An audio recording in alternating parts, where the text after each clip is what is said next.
Bonjour et bienvenue sur Stator.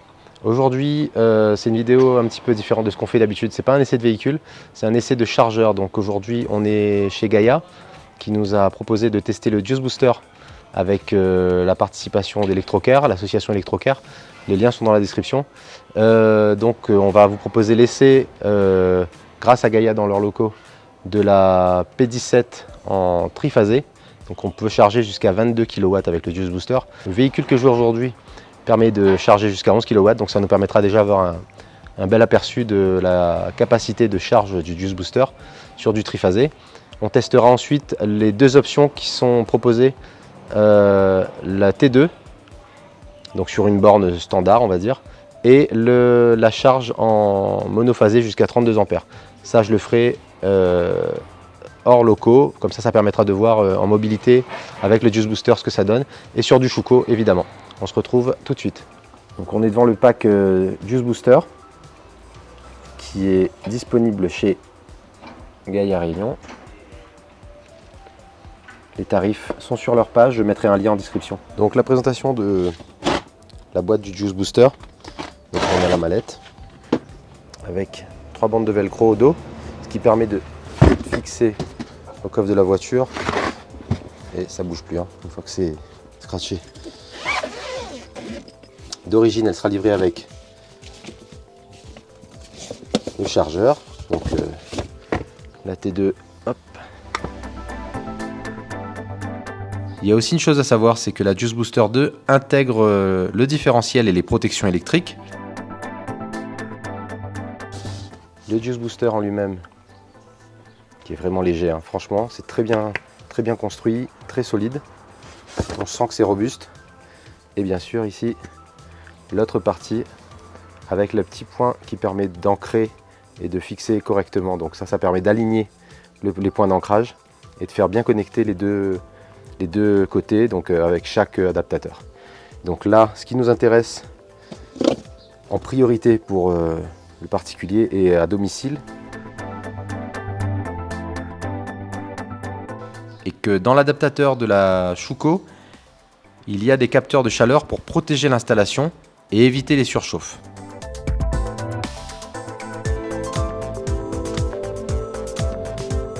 D'origine, dans le paquet, on a la 16 A en triphasé, qui est ici en rouge.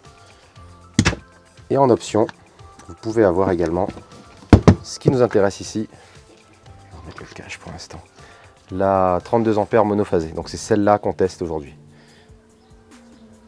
Et on a bien sûr le petit cache de protection de l'autre côté avec le logo Juice.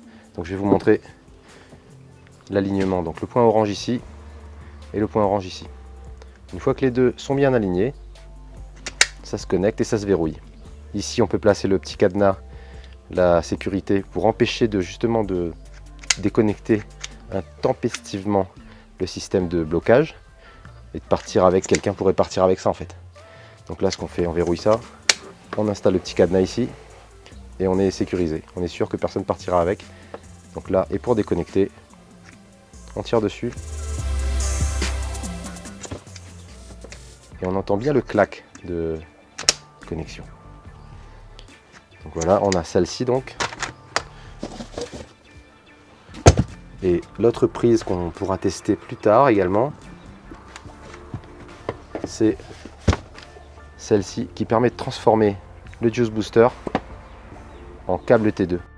On n'a plus besoin de se balader avec tout un tas de câbles et de prises Schuko et voilà, de chargeurs en tout genre.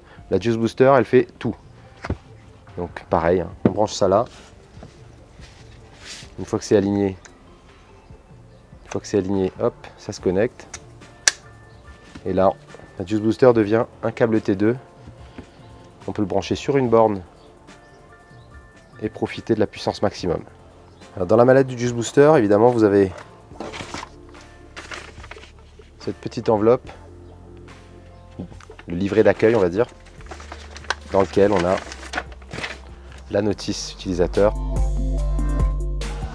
Ce que Gaïa propose aussi, en plus du système pour accrocher le Juice Booster au mur, mais c'est fait par Gaïa à La Réunion, c'est en aluminium Moi je l'ai en main là, c'est solide, hein. C'est vraiment solide, c'est hyper léger. Et il propose ça pour éviter de laisser traîner le câble par terre, et c'est vraiment intéressant parce que avoir le câble accroché grâce au système qui est livré, qui est en option, mais au système d'accroche du mur pour le Juice Booster, c'est bien.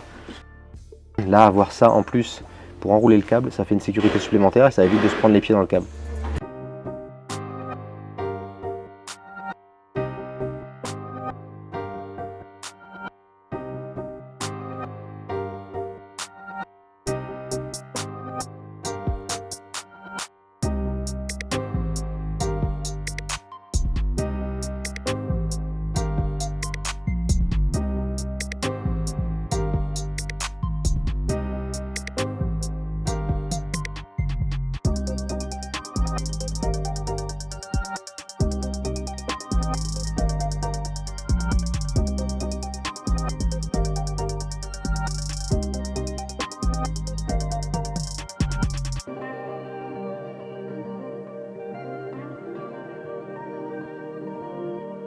Donc voilà comment se présente la prise P17 femelle.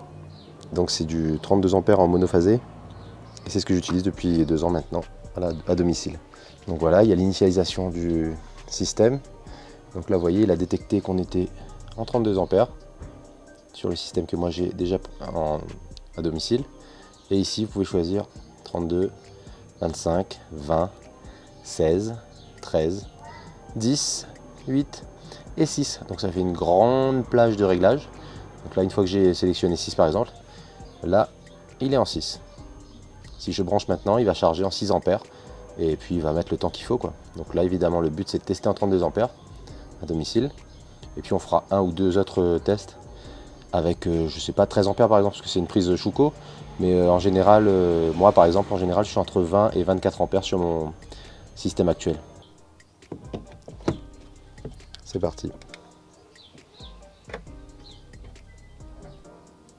Voilà, ça a verrouillé la trappe. Et si tout va bien, c'est en train de charger. Quand c'est en cours de charge, on a les petites LED là qui s'illuminent au fur et à mesure pour montrer qu'il y a une charge en cours, vous voyez. C'est vraiment très bien fait. Donc voilà, système complet branché. La P17 en 32 ampères ici. Le système d'attache de la Juice. Le Juice Booster qui charge en 32 ampères.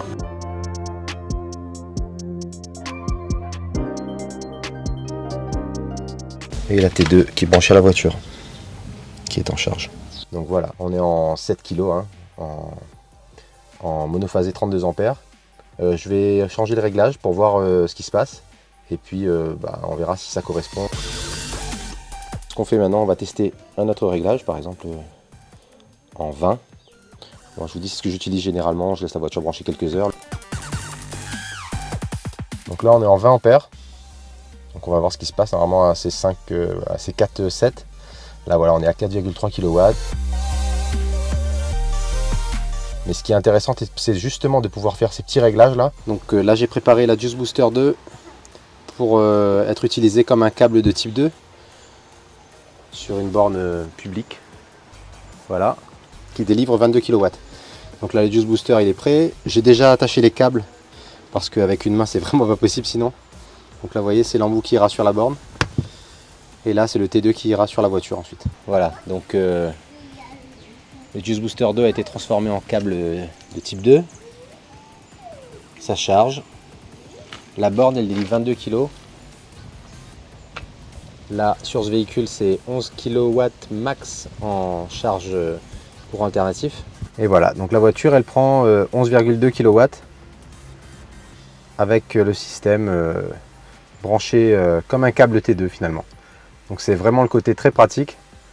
Avec le Juice Booster 2 on a du Schuko, du type 2 et tous les accessoires qu'on peut rajouter évidemment et changer donc, pour adapter à sa situation à un instant T. Alors maintenant on est prêt à tester la prise Schuko qui est ici. Donc comme d'habitude j'ai tout branché parce qu'avec une main sinon c'est pas pratique du tout. Le Juice Booster est là et voilà la prise renforcée. Donc comme d'hab, hein, on branche, ça se met en route.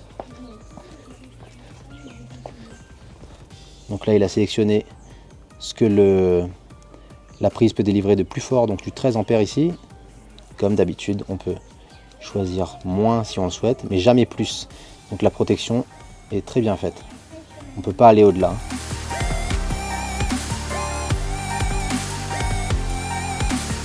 Et ça délivre du 2,7 kW sur une prise renforcée avec le Juice Booster 2. Voilà, j'espère qu'après ces quelques images, vous êtes plus à l'aise avec l'utilisation de la Juice Booster 2. Donc le pack original permet déjà d'utiliser la Juice Booster 2 à domicile en utilisant une prise standard qu'on appelle Schuko. C'est le même usage qu'on fera d'un CRO, donc les chargeurs en général qui sont fournis avec le véhicule électrique. Maintenant, grâce à ce système d'adaptateur, le Juice Booster 2 pourra se connecter à une prise P17 32 A en monophasé, ce que je vous ai montré dans la vidéo, et permettra de tirer à domicile jusqu'à 7 kW. Mais grâce au système qui est livré dans le pack d'origine, on peut aussi monter jusqu'à une charge en courant alternatif de 22 kW, ce qui est très rare sur le marché et sur les véhicules vendus actuellement. Donc on vous renvoie vers le site de Gaïa en description pour les détails sur les différentes options. Merci d'avoir suivi cette vidéo, abonnez-vous, mettez un petit pouce, ça nous aide à faire bouger la chaîne. Posez des questions si vous en avez en description, on les remontera éventuellement dès qu'on peut vers Gaïa ou vers ce que vous avez comme question à poser, n'hésitez surtout pas et abonnez-vous. Abonnez-vous. Ciao.